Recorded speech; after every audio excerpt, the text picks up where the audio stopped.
I tried to break up with my fake boyfriend on a Tuesday afternoon, and he looked me straight in the eye and said one word that completely ruined my life. No, at first, I laughed. Honestly, what else was I supposed to do? Fake relationships come with expiration dates. That was the whole point. Ours had lasted almost a year, far longer than the 6 months we originally agreed on, and I thought we both understood that the finish line had finally arrived. Apparently, I was the only one. No, I repeated, waiting for the punchline. Blake Sullivan sat across from me in the private corner booth of a coffee shop we visited so often that the barista already knew our orders before we walked through the door. He wasn't smiling. He wasn't teasing. He wasn't doing that thing where he looked like he knew a secret the rest of the world hadn't figured out yet. He was completely serious. I'm not breaking up with you, Rowan. My stomach dropped. You don't get to decide that. Actually, he said calmly, stirring his coffee. I think both people usually have a say. We're not both people. We're fake people. That should have made him laugh. Instead, something unreadable flickered across his face. For a moment, he looked almost disappointed. That's not how I see it. I stared at him. The noise of the cafe seemed to fade into the background. Cups clinked. Someone laughed near the counter. Outside, cars rolled through downtown Chicago beneath a cloudy spring sky. But all I could focus on was the man sitting across from me. Blake Sullivan was the kind of person who made headlines without trying. 31 years old. Heir to a business empire worth more money than I could even imagine. Tall, polished, impossibly composed. The kind of guy who looked like he belonged on magazine covers while the rest of us struggled to find matching socks. A year ago, he had walked into my life with an offer so ridiculous I almost spilled coffee on him. Pretend to be my boyfriend. Just for a few months. Help me survive family events. Help me convince my grandfather I'm serious about settling down. In return, I'll solve every financial problem you're currently drowning in. It sounded like the plot of a terrible streaming movie. Yet somehow here we were, 12 months later, still sitting across from each other, still pretending. At least, I thought we were pretending. Blake, I said carefully, the agreement is over. Then we'll make a new one. That's not how contracts work. Good thing this isn't a contract anymore. My pulse skipped. There it was again. That strange answer. That unsettling certainty. Lately, he'd been saying things that didn't fit the rules. Bringing me lunch when I forgot to eat. Remembering small details I mentioned months earlier. Showing up when I was stressed without being asked. Last week, he drove 40 minutes across the city because I texted that my car wouldn't start. When I thanked him, he looked genuinely confused, as if helping me was the most natural thing in the world. None of that made sense. Not if this was fake. I think you're confused, I said. No, Rowan. His voice softened. I think you're the one who's confused. I hated how that made my chest tighten. I hated how easily he could throw me off balance. Most of all, I hated that a tiny part of me wanted him to keep talking. Because the truth was, ending this wasn't as easy as I pretended it was. Somewhere along the way, our fake relationship had become the most real thing in my life. That was exactly why I needed it to end. I couldn't afford to forget the difference between make-believe and reality. Blake could walk away whenever he wanted. Men like him always could. Men like me were the ones left behind. I pushed my chair back. I'm serious. So am I. Blake. Rowan. We stared at each other. Then, to my absolute annoyance, he smiled. Not a victory smile. Not a smug smile. Something warmer. Something worse. You know, he said, you're adorable when you're stubborn. And you're impossible. I've heard that before. I grabbed my jacket and stood. If I stayed any longer, I'd start questioning my own decision. This conversation isn't finished. I know. I'm still breaking up with you. Blake leaned back in his seat. We'll see. The confidence in his voice followed me all the way to the door. I should have felt relieved. Instead, I felt unsettled. Because Blake Sullivan sounded like a man who already knew how the story ended. And the worst part was that I was beginning to suspect he knew something I didn't. The next morning, I woke up determined to ignore Blake Sullivan. It was an excellent plan. Unfortunately, it lasted approximately 12 minutes. At 8:07 a.m., my phone lit up with a text message. Good morning. Do not forget your meeting at 10. Also, you skipped breakfast yesterday. Eat something. I stared at the screen in disbelief. There was no greeting. No explanation. No acknowledgement that I had literally tried to end our relationship less than 24 hours earlier. Just a reminder to eat breakfast like he was some overprotective life coach. I typed 3 different responses before deleting all of them. In the end, I settled on a simple thumbs up emoji. A few seconds later, another message arrived. That is not a meal. I groaned and dropped my phone onto the kitchen counter. Somehow, Blake had developed the supernatural ability to annoy me even when he was not physically present. The worst part was that he was usually right. By noon, I was buried in work at the nonprofit marketing firm where I handled community outreach campaigns. Deadlines stacked on top of deadlines. Emails multiplied like rabbits. My coffee had gone cold an hour ago. I was halfway through revising a proposal when someone knocked on my office door. A receptionist peeked inside. "Rowan, there is a delivery for you." I did not order anything. Apparently someone else did. She placed a paper bag on my desk and walked away smiling. I already knew who sent it before I opened it. Inside was my favorite turkey sandwich from a deli 3 blocks away, a bottle of iced tea, and a sticky note written in Blake's unmistakably neat handwriting. "Eat lunch. That is an order." I stared at the note. Then I stared at the sandwich. Then I stared at the ceiling, searching for patience. "He is unbelievable," I muttered. Yet 15 minutes later, I was eating every bite. Around 6 that evening, I finally escaped the office. Rain had started falling during the afternoon, turning downtown Chicago into a maze of shining sidewalks and glowing headlights. I pulled my jacket tighter and headed toward the train station. That was when I noticed the black SUV parked across the street. My heart immediately sank. The driver's side window lowered. Blake was behind the wheel. "Absolutely not," I said. He leaned toward the open window. "Get in." "No, it is raining. I am aware of weather." "Rowan." "Blake." He sighed dramatically. "You are making this difficult." "Good." For a second, neither of us moved. Rain tapped against the pavement. People hurried past carrying umbrellas. Finally, Blake stepped out of the vehicle. Even in the gloomy weather, he looked unfairly put together. Dark coat, perfect posture, effortless confidence. The kind of man who belonged in expensive advertisements. "Your train is delayed," he said. "How do you know that?" I checked. "Why would you check?" "Because I knew you would refuse a ride." I hated that answer because it sounded exactly like something he would do. That is mildly concerning. That is called planning. That is called stalking. If I were stalking you, I would know what you had for lunch. I blinked. "Turkey sandwich." Blake smiled. "See? Lunch. Not stalking." I should not have laughed. I really should not have. But somehow a laugh escaped anyway. His smile widened slightly, like he had won a small battle. Dangerous. That was the word that kept coming to mind lately. Not dangerous in a frightening way. Dangerous because he kept slipping past my defenses. Dangerous because he made difficult days easier without being asked. Dangerous because every time I reminded myself that this relationship was fake, he behaved like it was anything but. "You are impossible," I said again. "You have mentioned that. More than once. I keep hoping your opinion will improve." The rain intensified. A cold gust of wind swept down the street. Blake noticed me shiver and immediately took off his coat. Before I could protest, he draped it over my shoulders. The gesture was simple, casual, yet something about it made my chest feel strangely tight. "You do not have to take care of me," I said quietly. His expression softened. "I know." For one brief second, neither of us spoke. The city seemed quieter somehow. The traffic, the rain, the crowd, everything blurred around the edges. Then a car horn sounded somewhere nearby, breaking the moment. Blake stepped back. "Come on, let me drive you home." I looked at him, then at the rain, then at the coat still hanging around my shoulders. Finally, against my better judgment, I opened the passenger door. Blake tried not to look pleased. He failed, and as I settled into the seat, I had the uncomfortable feeling that agreeing to a ride was not the mistake. The mistake was starting to wonder why a man who supposedly hired me for a temporary arrangement still looked at me like he had something worth fighting for.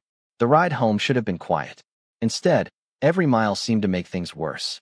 Blake drove through the rain with one hand resting lightly on the steering wheel, looking completely relaxed while my thoughts bounced around like pinballs. The inside of the SUV smelled faintly like cedar and coffee. Soft jazz played through the speakers. Everything about the moment felt comfortable, and that was exactly the problem. Comfortable was dangerous. Comfortable was how people forgot where the boundaries were supposed to be. "You are staring at the dashboard like it insulted you," Blake said. "I am thinking." That explains the expression. I shot him a look. He smiled without taking his eyes off the road. Somehow, he always knew exactly how to pull me out of my own head. 20 minutes later, we arrived at my apartment building. I reached for the door handle. "Thank you for the ride." "You are welcome. Good night." "Not yet." I paused. What do you mean not yet? Blake nodded toward the passenger seat floor. A black envelope rested beside my shoes. I frowned. What is that? Something you need for Saturday. That answer raises several concerns. Open it. Against my better judgment, I picked up the envelope. Inside was an invitation printed on thick cream-colored cardstock. The Sullivan Foundation Spring Gala. My stomach immediately sank. No, Blake laughed softly. Interesting. That was my response to your breakup speech. I am serious. So am I. I looked at the invitation again. The Sullivan Foundation Gala was one of the biggest charity events in the city. Politicians attended. Business leaders attended. Reporters attended. Half of Chicago seemed to attend. Our arrangement is ending, I reminded him. Then this can be our final appearance. You said that about Thanksgiving. That was different. You also said that about Christmas. Completely different. And New Year's. That barely counts. I stared at him. Blake looked entirely too pleased with himself. Finally, I groaned. One event. One event. Then we talk. Then we talk. The next few days passed faster than expected. Work kept me busy, but Blake somehow remained impossible to ignore. Flowers appeared at the office after a stressful meeting. My favorite coffee showed up during a particularly long afternoon. Every time I tried to create distance, he quietly erased it. By Saturday evening, I was standing in front of a mirror wondering how my life had become so complicated. The gala occupied an entire downtown hotel overlooking the Chicago River. Crystal chandeliers hung from soaring ceilings. Live music drifted through the ballroom.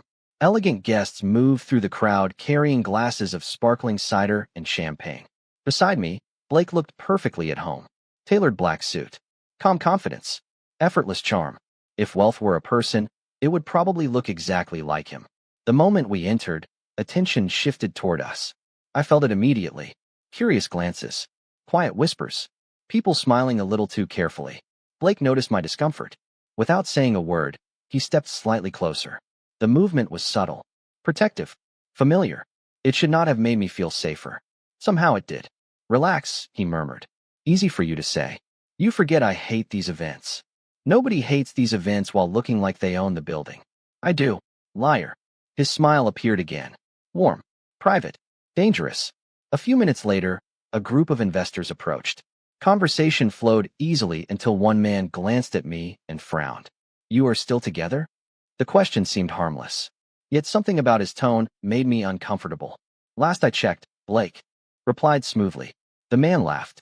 I assumed this was temporary. The room felt quieter. Not literally. Just in that strange way conversations do when something important is about to happen. Why would you assume that? Blake asked. Come on. The man shrugged. Everyone knows how these arrangements work. My stomach tightened. There it was. The rumor. The assumption that I was just another temporary accessory. Before I could respond, Blake's expression changed. Not angry. Not cold. Just firm. Careful, he said. The investor blinked. Excuse me. You are speaking about someone important to me. The words landed harder than they should have. For a moment, nobody spoke. Then the man quickly changed the subject. Conversation resumed. The tension disappeared. But my pulse did not. Important to me. The phrase echoed in my head long after the group moved away. An hour later, I slipped onto a quiet balcony overlooking the river, hoping for a moment alone. The city lights reflected across the water like scattered stars. Cool spring air brushed against my face. Finally, silence. Or at least it lasted until I noticed something sitting on a nearby table. A small velvet box. My first thought was that someone had forgotten it. Then I noticed the engraved silver crest on the lid. Sullivan. My curiosity got the better of me. I opened the box. Inside rested a ring. Elegant. Simple. Old. Definitely expensive. My breath caught. Before I could think, a voice spoke behind me. You were not supposed to see that yet. I turned.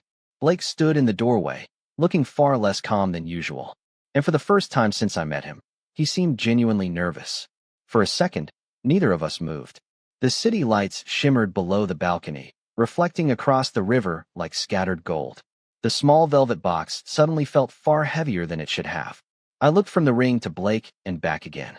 What exactly is this? I asked quietly. Blake exhaled. A family ring. That does not explain why it is sitting out here. I know. He stepped closer, his attention fixed entirely on me. And before you start imagining dramatic conspiracy theories, no, I was not secretly planning to. Trap you into anything. That is oddly specific, because I know how your brain works. I hated that he did. My gaze returned to the ring. The silver crest matched the one engraved on countless Sullivan properties throughout the city. This was not jewelry someone picked up during a weekend shopping trip. It looked old, important, personal. Why are you carrying it around? I asked. Before Blake could answer, the balcony door opened again. A woman's voice interrupted us. There you are. The change in Blake was immediate.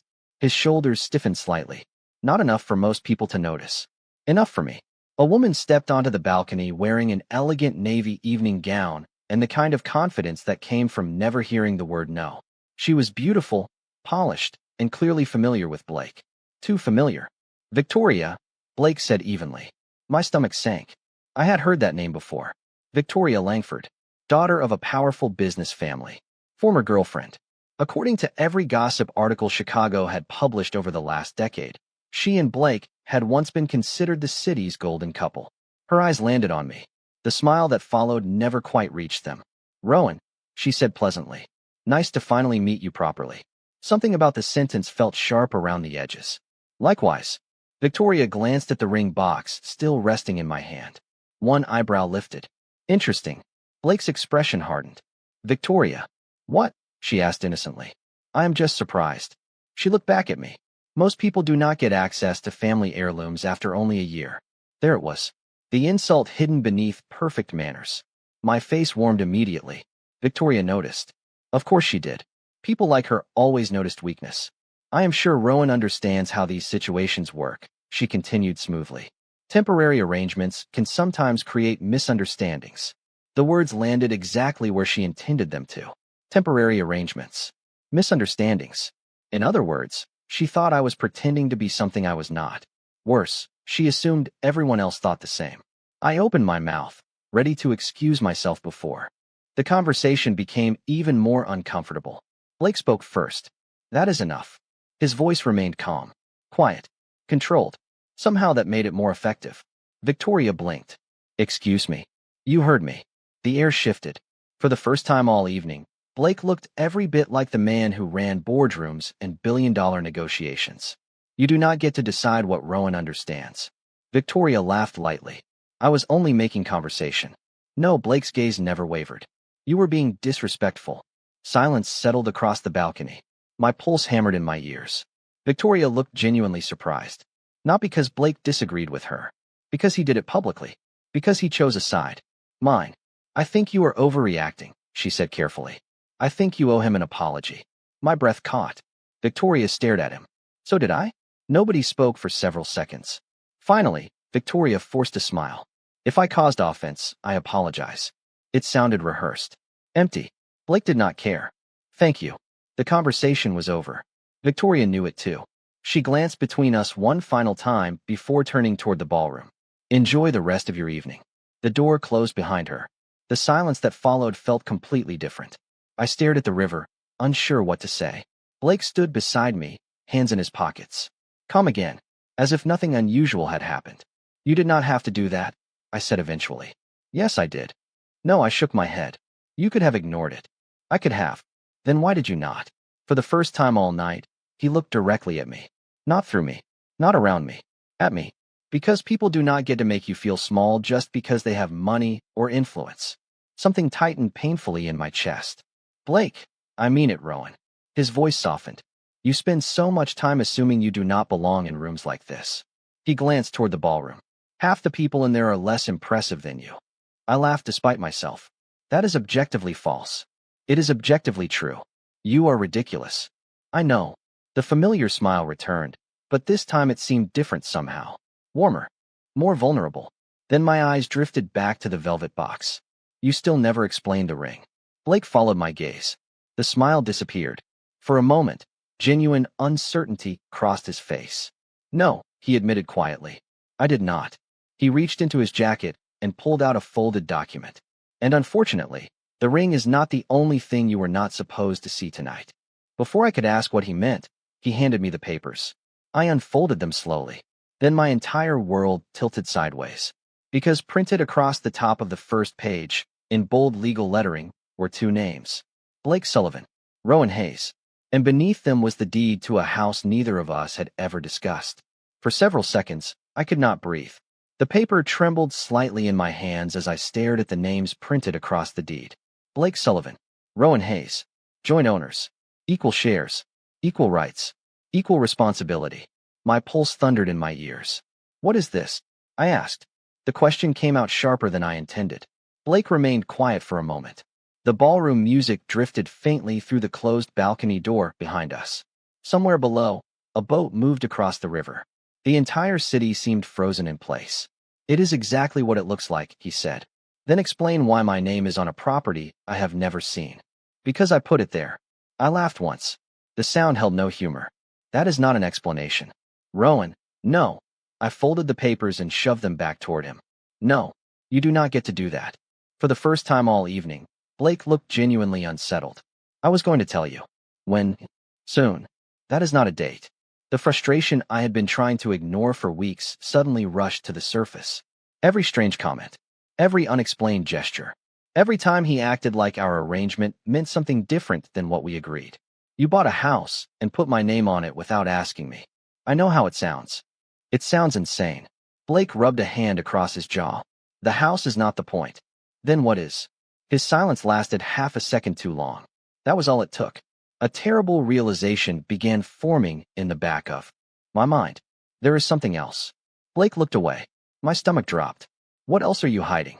The question hung between us. Finally, he exhaled. More than you think. I hated that answer. More importantly, I hated the feeling that he was finally being honest. Start talking.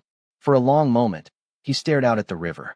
When he finally spoke, his voice sounded quieter than usual. You know the story everyone tells about my family. Rich business dynasty. Chicago royalty. Endless money. That is the public version. Every instinct told me I was not going to like what came next. Then what is the real version? Blake met my eyes. 3 generations ago, the Sullivan family built its fortune through shipping, transportation, and private contracting. Okay. Most people think those companies no longer exist. My stomach tightened. But they do. He nodded once. And in 6 months, I become the sole heir to everything. The words landed heavily. Not because I was surprised he was wealthy. Everyone knew that. It was the way he said heir. The way responsibility seemed to weigh on every syllable. That is why your grandfather wanted you to settle down. Partly. Partly. Blake looked almost exhausted. The board wants stability. The board. The family trust. Investors. Partners.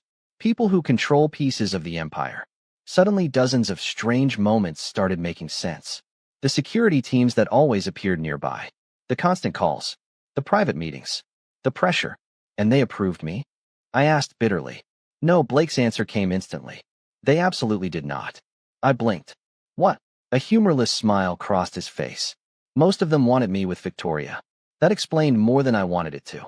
Because her family is wealthy. Because it would strengthen their influence. The pieces continued falling into place. And me?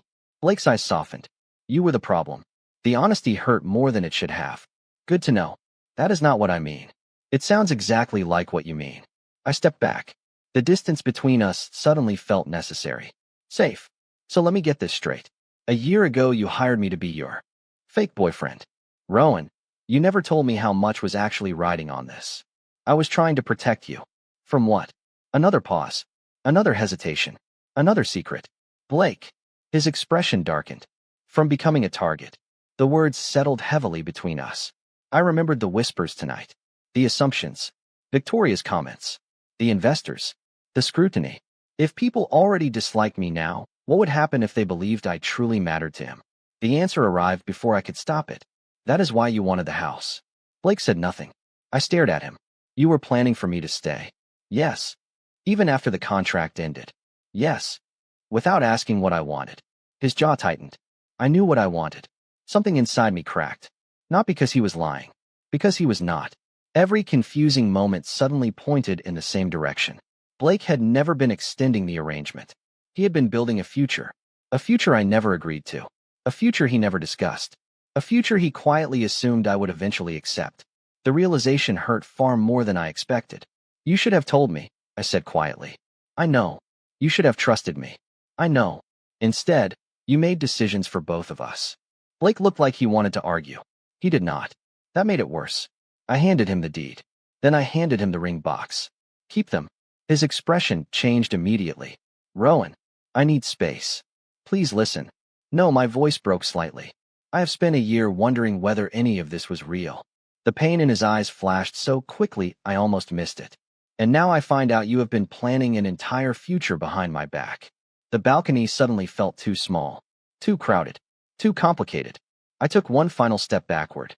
Do not call me tonight. Then I turned and walked away, leaving Blake standing alone beneath the city lights while a single terrible thought echoed through my head. Maybe the biggest lie in our fake relationship was not that we were pretending. Maybe it was that only one of us knew what game we were actually playing. 3 days passed without a single message from Blake. That should have made me feel better. It did not. By the second day, I was annoyed. By the third, I was checking my phone for notifications I had specifically asked not to receive. The realization was humiliating. Work did not help. A major fundraising campaign had entered its final week, and every problem that could possibly happen seemed determined to happen at once. Vendors backed out. Deadlines shifted. Budgets changed. By Thursday evening, I was still sitting in my office long after everyone else had gone home. The city outside my window had disappeared beneath a curtain of rain. My shoulders ached. My eyes burned. I had skipped dinner without noticing. Around 9 o'clock, my phone vibrated. My heart reacted before my brain did. Then disappointment followed. It was not Blake. It was my friend Emma. You are still at work, aren't you? I looked around the empty office. Maybe. Go home, Rowan. You sound tired through text messages. I laughed despite myself. 10 minutes later, I finally packed my bag and headed outside.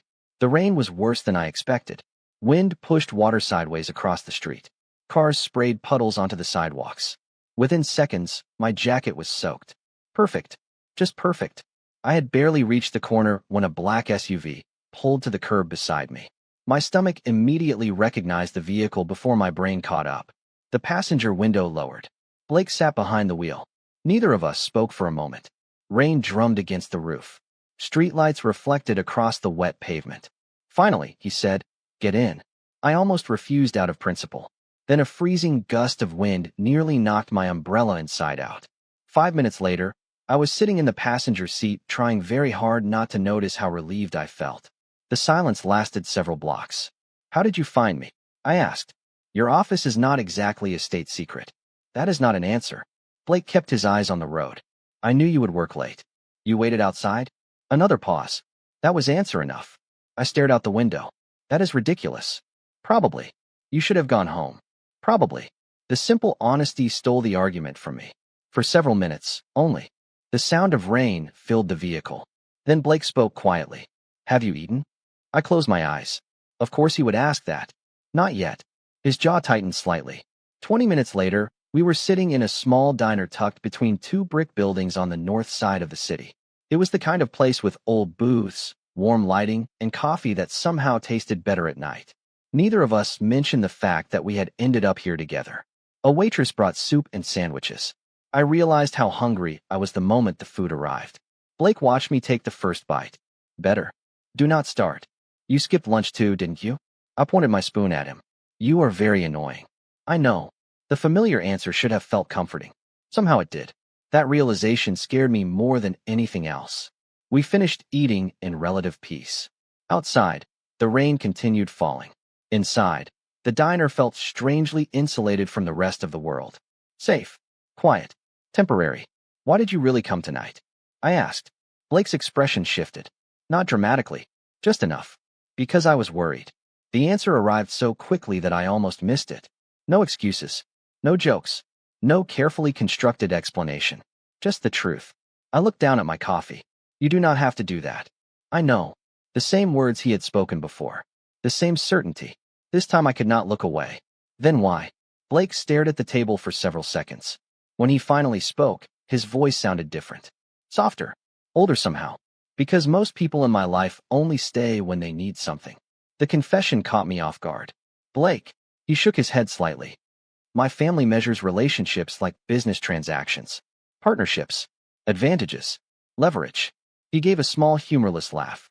"By the time I was 21, I could walk into a room with 50 relatives and still feel completely alone." The honesty hurt to hear. Not because it was dramatic. Because it was not. It sounded practiced, familiar, like loneliness he had carried for years. That is why you wanted me there, I realized quietly. At the beginning. Blake nodded. Partly. Because you were tired of being surrounded by people who saw the Sullivan name before they saw you. His eyes lifted to meet mine. For a moment, neither of us spoke. Then he smiled sadly. You were the first person who argued with me within 5 minutes of meeting me. I laughed despite myself. You deserved it. Probably. The smile became more genuine. You treated me like a person. Something tightened painfully in my chest. The rain continued tapping softly against the diner windows. The city moved outside. Time moved outside. Yet somehow everything inside that booth felt suspended.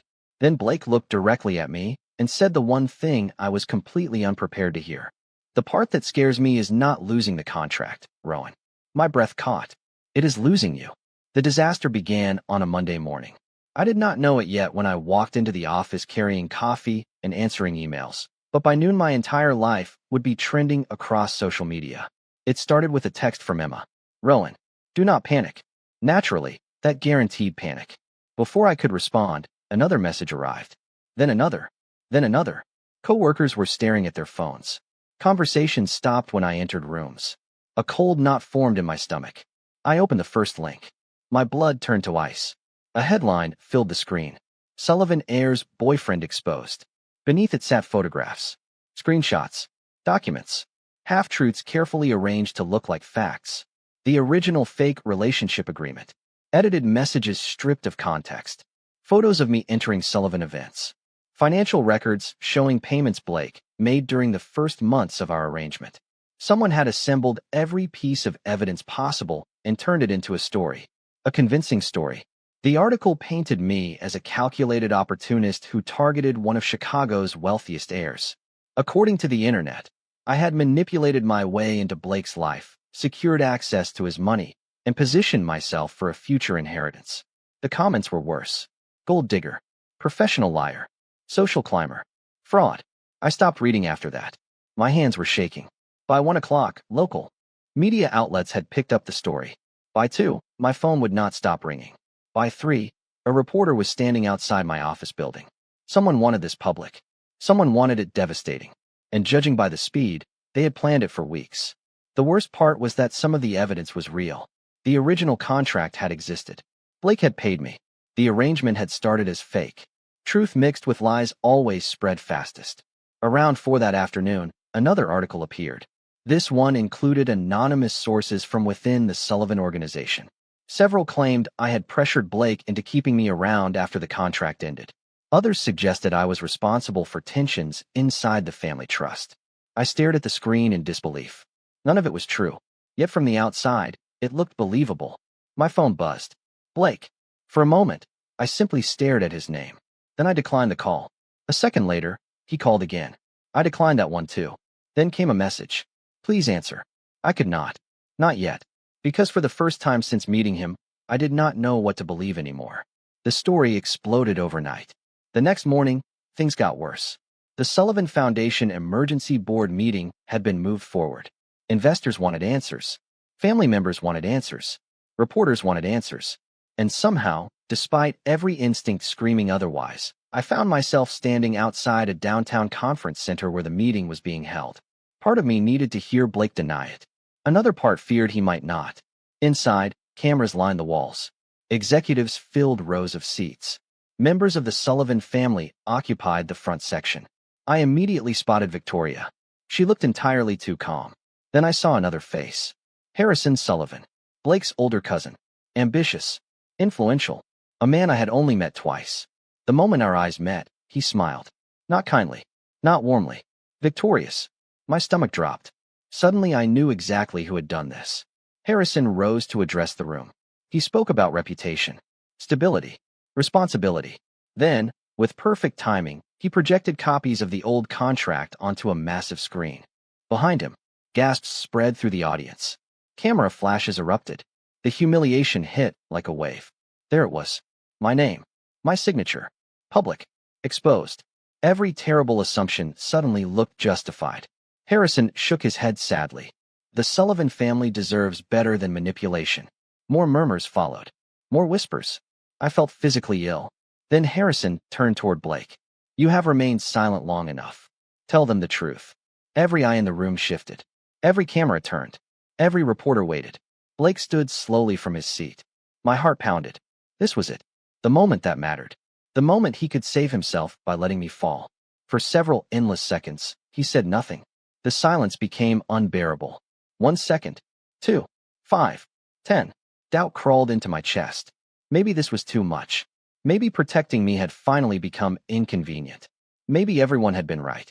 I looked down. I could not bear to watch. Then Blake finally spoke, and the first words out of his mouth changed everything. The truth, he said quietly, is that every accusation in this room is aimed at the wrong person. The room fell completely silent. Hundreds of people were watching. Cameras remained fixed on Blake. Reporters waited. Investors waited. Harrison Sullivan stood near the front with the confidence of a man who believed he had already won. Blake looked at none of them. Instead, his gaze found me across the crowded room. The truth, he repeated calmly, is that Rowan Hayes never manipulated anyone. Murmurs spread through the audience. Harrison smiled tightly. That is difficult to believe considering the contract displayed behind you. Blake nodded once. Then let us discuss the contract. He turned toward the massive screen. Yes, the agreement was real. Yes, our relationship began as a formal arrangement. More whispers followed. I felt my stomach sink. Harrison's confidence returned immediately. Then Blake continued. What was not shown is who proposed it. The room quieted again. I did. Harrison's smile vanished. Blake reached for a remote control resting on the podium. A new document appeared on the screen. Then another. Then another. Emails. Meeting notes. Legal records. Every page carried dates and signatures. These records were archived by Sullivan Legal over a year ago, Blake said. They clearly show that I initiated the arrangement. Rowan did not approach me. Rowan did not pressure me. Rowan did not request compensation. Every major decision originated with me. Reporters immediately began typing. Camera flashes exploded. Harrison stepped forward. That proves nothing. Blake barely glanced at him. Actually, it proves quite a lot. Another document appeared. This time it was a forensic analysis report. After reviewing the leaked materials, our cybersecurity team discovered multiple alterations. A series of highlighted screenshots filled the screen. Text messages were edited. Conversations were cut apart and rearranged. Several financial records were intentionally presented without context. The room erupted into louder murmurs. Harrison's face paled. Blake remained perfectly calm. The original files were traced to a private server owned by a holding company. Another click. Another document. A holding company controlled by Harrison Sullivan. The silence that followed felt enormous. Harrison immediately protested. That is ridiculous. Is it? Blake asked quietly. Because our investigators found timestamps, access logs, and authorization records linking the release directly to your office.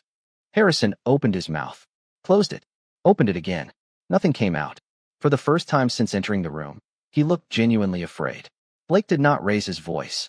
He did not need to. You attempted to manufacture a scandal to weaken my position before the inheritance transition. Every word landed with devastating precision. You used fabricated evidence. You targeted someone who has done nothing except treat me with honesty. I could barely breathe. The room no longer felt real. Harrison looked around desperately. Nobody was supporting him anymore. Not the investors. Not the board members. Not even Victoria. One by one, people began turning away. The shift was immediate and brutal. A man who had seemed powerful minutes earlier suddenly looked very alone. Blake clicked the remote one final time. The screen went dark. Then he stepped away from the podium. What happened next surprised everyone, including me. There is one more thing. His voice softened. Not much. Just enough. I am tired of hearing people discuss Rowan as if he is an accessory to my life. The room became silent again. My pulse hammered against my ribs. Blake looked directly at the crowd. You want the truth? He paused. The truth is that this arrangement stopped being fake a long time ago. Every reporter in the room practically stopped breathing. The truth is that Rowan has spent months questioning my motives while I spent months trying to find the courage to tell him mine. A few nervous laughs spread through the audience. Blake ignored them. His attention never left me. The truth is that he challenged me when everyone else agreed with me. He cared about people who could offer him nothing in return. He made me remember who I was outside of boardrooms and contracts and expectations. My chest tightened painfully. And the truth, Blake said quietly, is that I would rather lose every dollar attached to my last name than lose him. The room exploded. Gasps, whispers, camera flashes, reporters scrambling to keep up. None of it seemed to matter anymore. Because for the first time since I met him, Blake Sullivan looked completely unguarded, completely honest. If anyone in this room has a problem with Rowan Hayes, he continued, then they have a problem with me. Nobody interrupted. Nobody challenged him. Because I choose him. The words hit harder than any dramatic declaration ever could. Simple, certain, final. Blake stepped down from the stage. The crowd automatically parted for him. 1 step, 2, 3. Then he stopped directly in front of me. The entire room watched. Every camera pointed in our direction. For a second, neither of us spoke. Then Blake smiled softly and said the one thing I never expected to hear in front of hundreds of people. I should have trusted you with the truth from the beginning. For a moment, the noise of the room disappeared. The reporters, the investors, the cameras, the whispers, none of it seemed real anymore. All I could see was Blake standing in front of me, looking more vulnerable than I had ever seen him. This was the man who could walk into a boardroom and control the conversation within seconds. The man who carried an empire on his shoulders. The man who always seemed to know exactly what to do. And somehow, standing a few feet away from me, he looked nervous. You should have, I admitted quietly. A flicker of pain crossed his face. I know. Around us, people continued talking in hushed voices. Security escorted Harrison from the room.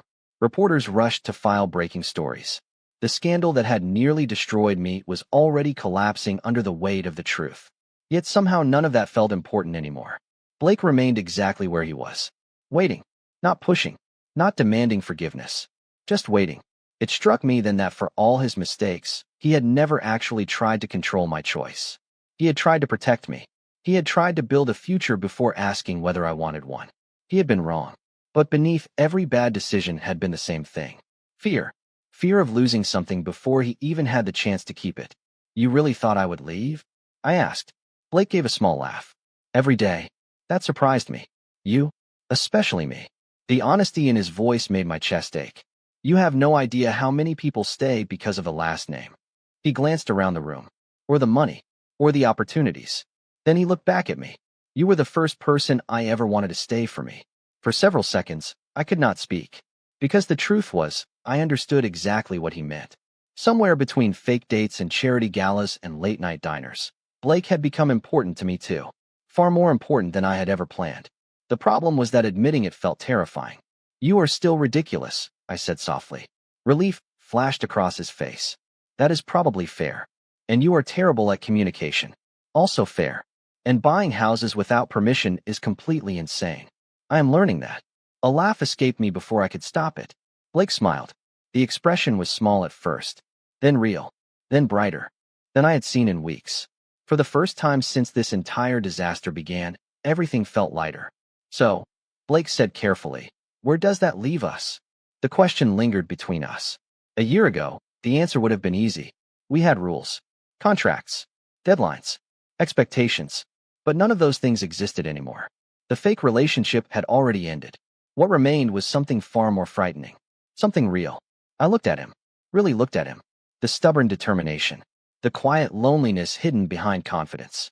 The way he always showed up when it mattered. The way he protected people he cared about even when it cost him something. The way he had just stood in front of an entire city and chosen me. I do not want another contract, I said. Blake's expression softened immediately. Neither do I. No timelines. Agreed. No pretending. Definitely agreed. I took a slow breath. Then I reached for his hand. The movement felt simple, natural. Yet the moment our fingers intertwined, the room seemed to react. More whispers. More cameras. More headlines waiting to happen. For once, I did not care. Neither did Blake. Then maybe, I said quietly, we try this for real. Blake stared at me for half a second. Then his entire face changed. The tension disappeared. The uncertainty disappeared. For the first time since I met him, he looked completely happy. I would like that very much.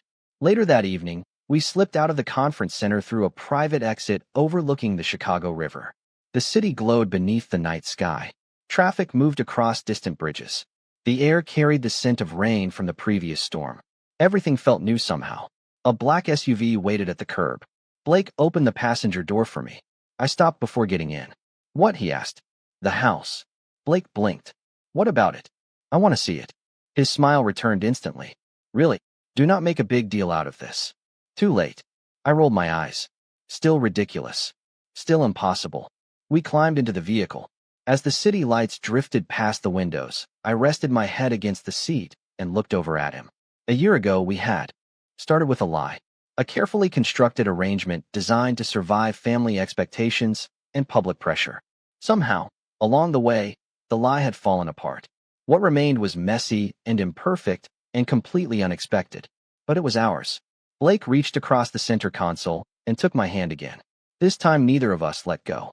And as we drove toward a future neither contract nor obligation could define, I realized something that made me smile.